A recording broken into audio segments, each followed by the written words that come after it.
Ayan, good morning mga Q. Welcome po dito sa ating YouTube channel, Support TV. Kamusta po yung lahat?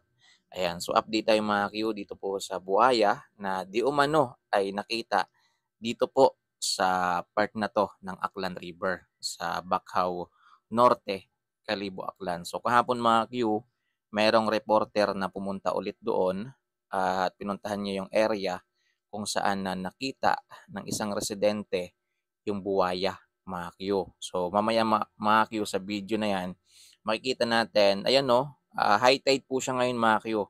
Di ba yung unang video natin na walang tubig dyan? Ngayon meron ng tubig oh. Yan, nagkataon na high tide po siya. At dyan banda sa may bangka, ayan dito banda sa may gilid oh. Ayan dito banda sa may gilid ay meron siyang nakitang gumagalaw na para daw umiikot yung tubig parang gano'n. So, yan panoorin natin mga Q at magbabasa tayo ng mga komento mamaya. Kasi ang sabi ng iba guys, nakakatawa yung mga komento. Akala daw nila nasa Kapitolyo daw yung mga buwaya. Yan, sabi rin ng iba guys, lumalabas na daw yung mga buwaya kasi nga malapit na daw yung eleksyon. So, ito guys, panoorin natin ha. Yan, ang dami yung mga ka-K5, iya kita makaron sa may Sitio Ilaya, Barangay Bacau Norte sa Banwa Ita, Kalibo. Tayrong area nga kon sa okay. Sa Sitio Ilaya, Bacau Norte, Kalibo, Aklan, Palayan mga kayo na bilong yung lugar na yan. Yan, sakop po siya ng Sitio Ilaya, Bacau Norte, Kalibo, Aklan. Pinasugid ni alias Baby, no? Rung nakita ko no nga buaya kahapon ka mga alas 6 ko no kahapon mga alas 6 rong pangorason like nga hapon. So nag-action na to ng barangay council. Yan. So yung sinasabi niyang kahapon mga Q, kasi nga kahapon siya doon pumunta. Tapos sinabi niya kahapon. So nung isang araw pa yan mga Q. So siguro nasa 2 days, 3 days na yung nakalipas simula nung nakita yung buhaya mga Q. Headed by Kapitan Maricin, nung ako sa CNI in-verify di kala sa area. So far ay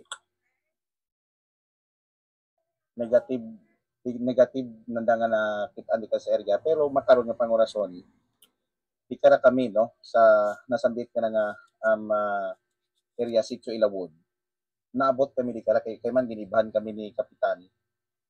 Na-notice na mo nga di katubra sa may unahan, di katubra makakip. So ayun mga Q, although klaro po yung pagkasabi niya. Ang sabi po niya, yung barangay captain daw, yung mga taga dito sa lugar na to, ay nag-conduct din po ng paghahanap dito sa bandang area na yan mga Q, kung saan na di umano merong nakitang buhaya ang isang taga dito na si Manang Bibi daw yung pangalan. So at wala daw silang nakita. Yan, negative daw mga Q. So patuloy natin. Sa may Baruto nga to, may una nga pan baga ho, hugag na tubig, no? Kung sa aton pahay, wa man itawo, pero daw kadumdum ka baga nga may nagakutaw sa tubig. Oh, yan yung sinasabi ko mga Q. Ang sabi po niya, dyan daw banda sa may parang bangka na yan. Bangka na yan, ayan no? Dyan banda sa may bangka ay parang may gumagalaw daw. Q, na para daw ginagalaw talaga yung tubig. Ayan. At ito pa, pagpatuloy natin. Huwag it mabaskog. So, Malakas daw. Kami, kamon makaroon nga gina-check, no? Libuton. Di ka ko nabing area, di ka ko ng area hagos. Dyan daw mga Q. Dyan talaga nakita. Buwaya. Yung buwaya. Kung tawag ko na ton, saltwater crocodile. Now, sa mga nagapamangkot kung ano ka bahurutan sa parang si Lolong, no? Dayarong Bukana ita Aklan River nga halin ito sa may eastern side pagwa di kara sa area at Bacau Norte ay kung mag high tide nagaabot di kararo tubi agat mga K5, no? I-check na to. What ay dyan na K5 James babaw? Dyan na area mga Q. Sakto naman kasi dyan na part is Bukana na po siya. Yan na po yung kahuli-hulihan ng ilog bago yung dagat na. Yan, Bukana na po dyan mga Q. Yan, dito na yan sa may Bacau Norte na. Ayan. So, ayun mga Q, ayan, ipagpapatuloy natin. Pero tingnan niyo yan mga Q, parang buhaya yung hugis na yan, no? Pag dito sa malayuan, no? Yan. So, ayan, tingnan natin mga Q kasi iikotin nila dun sa kabila kung kaya nilang ikotin yan. Basta ingat lang sila guys kasi mahirap yan. Magabo. Di man pwede naton basta-basta mga pitan Hindi talaga pwede yan kasi malay nyo, nandyan pala yung Pero buhaya. naghugag di ka to sa unahan. Gumalaw daw. Gumalaw daw mga Q. So ano hindi man pwede sigurong isda to nga perfect kabaho. Wala naman daw tao. Mahuwag na makato ka mas puguro. Hindi naman daw pwede na isda yun na gumalaw ng ganon yung tubig. Mahirap dyan kayo, baka tuklawin kayo dyan, mga sir. Yung area kwan aray mao, madya alinong pag may kadagumon, bangod nga ito gagiro tubi pamaura. So ginapamunitan it iba. So di karang area ito naman may mga isda abi. Yan. Namimingwit pa pala yung mga taga dito. Diyan banda. Check tatanawon ta. Wala magi ho. Titingnan daw nila mga Q. Ayan, Bisaya kasi yung pananalita. Kapitan si Baba ko eh. Iniban kami ni Tap. Dapat kasi sa mga sa mga radio station, although hindi naman talaga aklanon yung nanonood lahat sa inyo, pwede naman siguro kahit paano kayo, mag-Tagalog para kahit paano maintindihan din po ng ng iba nating mga kababayan. Kasi radio station 'yan eh. Ngayon kasi mabilis na talaga kumalat yung mga mga storya, mga katulad ng ganyan. Siyempre, hindi lang naman aklanon yung makakapanood niyan. Dapat siguro iwas-iwasan na yung yung aklanon halos. Dapat siguro mag-Tagalog na para mas maintindihan ng karamihan, 'di ba? Kasi meron din po tayong mga kababayan na aklanon pero hindi halos makaintindi ng aklanon kasi nga medyo matagal na sa ibang lugar, ganyan. So, suggest lang naman yan. Wala namang problema kung susundin nyo hindi. Kasi ikatig nga kwan kap, oo. Ay basi ba ko na ng katig nagahanot kap? Beta na po si Babaw. Nalagyan mo yung K5 masaka kita sa repeatment wall. Ayun, may seawall pa dyan, no? So, ibig sabihin, mataas talaga yung tubig dyan pag high tide. Sa movement ba na nag-create mo pro yun nga humbak.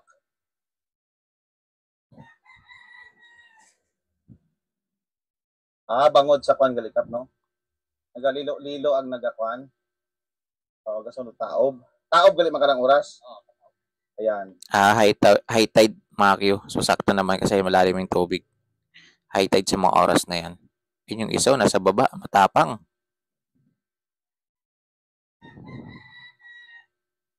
Pedong area.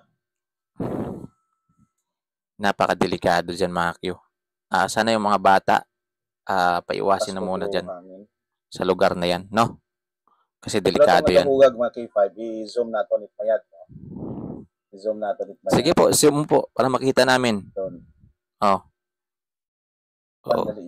Wala naman. May singkiri nga isla. Tapos nagasodor tubi. Taob. Ayun o, pasok yung tubig. Nag-create mat wave, no? Alam nyo kasi mga Q, kaya ko siya naisip na may posibilidad na meron talagang buhaya sa area na yan. Kasi tingnan nyo naman, mga Q, yung tubig pasok na doon sa bandang masukal na area. Yan mga kakahuyan. Yan. Alam naman natin guys na yung buhaya talaga ay mahilig talaga sa mga ganyang lugar. Yung tipong meron siyang masisilungang kahoy, ayan, tapos may tubig. Ayan. So hindi natin alam baka dyan na area na yan, ditong area na to. Ayan, ditong area na yan sa gilid, baka hindi natin alam may mga na dyan, may mga bahay-bahay na ng mabuhaya, may butas na dyan. Baka hindi natin alam. So kailangan talaga i-check talaga yan. Yan, ipaano talaga yan, ipa-check talaga yan. Pero yung mag-check dapat dyan, yung mga may alam, DNR, yan, yung tao nila, kasi alam nila kung anong gagawin. Yan, hindi yung mga taga dyan. Kasi kung mga taga dyan lang din naman yung maghanap, ay ipagpalagay natin, nakita nila, so hindi talaga may iwasan na sasaktan nila yung buhaya. Ayan, so dapat yung may alam talaga, para yung buhaya hindi masasaktan, turn over siya ng safe doon sa DNR, 'di ba? Kasi kung maghahanap diyan walang alam, siyempre sasaktan talaga nila, hindi talaga pwedeng hindi nila sasaktan 'yan. Ayan. So, hindi mo naman pwede kasing piliin na unahin kang saktan ng buhaya bago mo sasaktan, 'di ba? So, kailangan talaga may alam at saka may gamit yung pwedeng mag-rescue diyan o maghanap ng buhaya na 'yan kung may buhaya man talaga diyan. So, 'yun. Patuloy natin, guys. Yan, yan, yan, yan. Oh, masukal oh. Oh, hindi Yan, malayo na may ano talaga diyan, may buhaya. 'Yan. yan.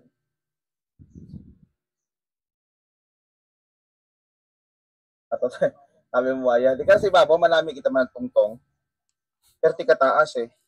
O Mataas. mataas maki 5 oh. Maano na kasi yung seawall, Kwan mataas pa na man talaga. makaron no. Doyon niya. Wa pagapangampanya lo lokal kanaton gasaka gagir buaya yes babaw. Loko-loko to. Yan. Loko-loko ka, sir ah. Mm. Nangangampanya na Siguro daw yung kadasi buhaya. lutubo itobi kasi taob. Taob. Nga lagi expect nga makuan dari mo. Maduga ro yung uisda karon hinduna ay taob man karon nga pangulason. Yan di kara kuno nga sapa-sapa nga na no.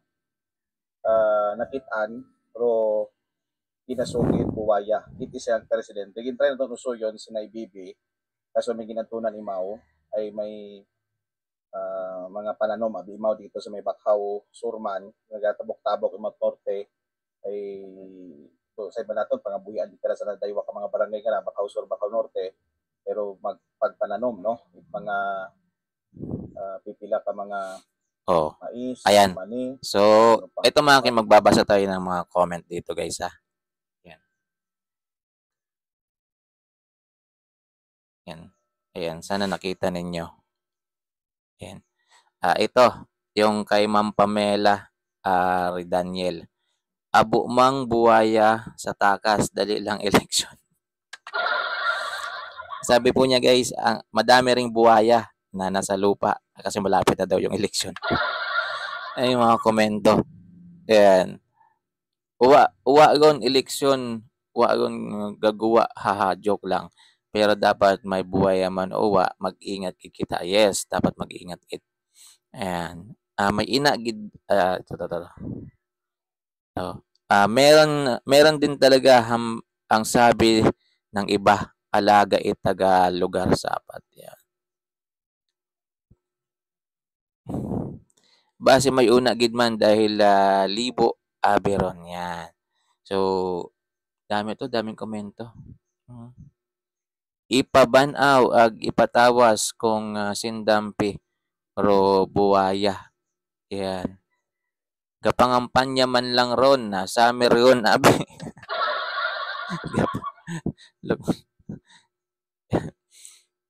Yan. Base may ngalan karon si Kamuti. Sa court kaabo man. Yan, nagpagamig-gamig do buhaya ay mainit ko no sa opisina.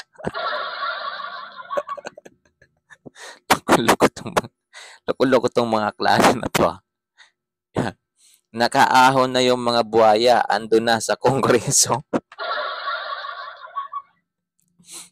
Hala oy, temprano pa nangangampanya gota doon. Nasa kongres pa sila. Dami nilang mapapagod ka lang diyan. Nasa kongres sila. Walang matinong guys, walang matinong comment talaga, grabe. Abugon iyang buhaya gasugod sa bagay. Yan, gapangampanya siguro. Wala ka talagang makuhang magandang ano dito, guys.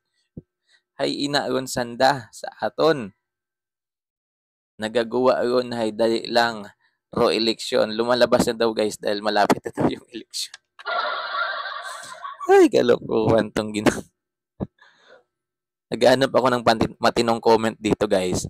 Ay si inyong buhaya, manami lechonon. Oy, bawal yan ha. Hindi po pwedeng lechonin yung buhaya ha. Ayan. Buwait buhaya sa suba. Yan, sa takas tarubaya igto tanan sanda nagapapo. Yan. Sa Congress dami na. Yan. Kay Antingiro, yan. Shoutout sa iyo, bro. Abo sanda ron, nag-amat-amat yung sanda sa takas. Yan. So, yun guys, yung mga komento na mababasa natin dito. Ayan. So, sana makita na yung buhaya, no? Kaya kung meron man talaga, sana makita kasi napakadelikado yan guys para sa mga residente na nandito sa lugar na yan. So, sana makita na po siya at ma-turn over ng maayos sa kinauukulan sa DNR. Yan. At sana kung hanapin nila yan, yung maghahanap talaga, yung meron talagang experience at professional pagdating sa paghanap ng mga buhaya. Ayan, hindi lang yung mga taga ditong residente kasi baka masaktan lang nila yung buhaya. Hindi nila alam kung ano yung dapat nilang gawin. So, yun lang guys. Maraming salamat.